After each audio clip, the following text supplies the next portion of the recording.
There was a man in 1519 who set sail on the final leg of a voyage that was to take him from the shores of Cuba to the Yucatan Peninsula. He had in his employ 500 soldiers, 100 sailors, 16 horses on 11 ships. And they were going to take the world's richest treasure. It was a treasure of gold and silver and artifacts, jewels that had been held by the same army for 600 years. Everybody knew about this treasure because army after army had tried to take it. Conqueror after conqueror had appeared with the forces and with the will to take this treasure, but nobody had been able to do it.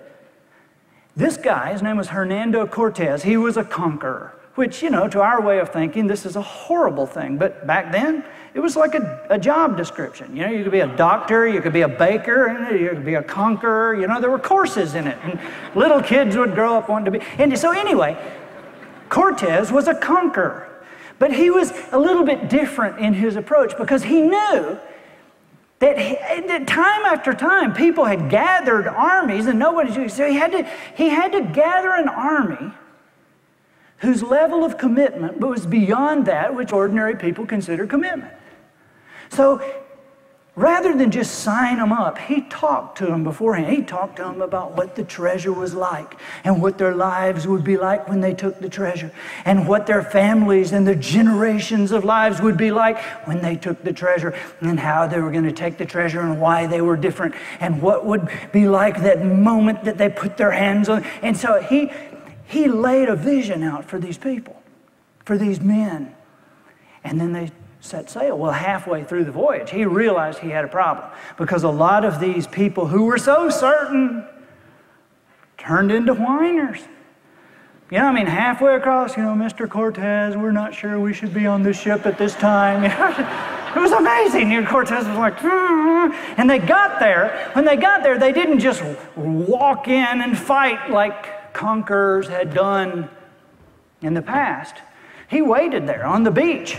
You know, he gathered everybody on the beach and he made them listen to talks about what the treasure was going to be like. And he brought somebody up to talk about what their children would grow up like and how the children would grow up in favor and in wealth because of what they had done. He laid that vision out for them. And then finally, the day came that they were going to march in and take the treasure, and they gathered around. And as they gathered around, they grew quiet. And they were ready for the speech. They knew that this would probably be the speech where Cortez says, you know, you go here, we'll go here. If the arrows start flying, meet me at this coconut stump. We're out of here. But what he said was 3 words that changed everything. As they quieted down, he leaned in and he said, burn the boats. And they said, excuse me? He said, burn the boats, torch the boats. And they burned their own boats at Cortez's direction. He said, if we're going home in their boats. Well, an amazing thing happened. They fought well. It was the first time it had ever been done. They took the treasure. They took it. First time in 600 years, and they took the treasure. Why? They had no choice. Take it or die. I mean, that was basically the choice. Take it or die. And I'm sure they considered that. Take it, die. I guess we'll take it. And they did. Boy, they took the treasure. And see, here's the thing. The question for us is, what is it in our lives that is still floating the excuses in our minds that's keeping us from getting what we say we want? What are the boats in our hearts and in our minds that we need to burn? Now, I know why a lot of people are scared to burn boats. And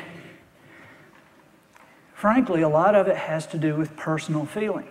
A lot of people are scared to burn their boats because they know they'll get criticized if they do.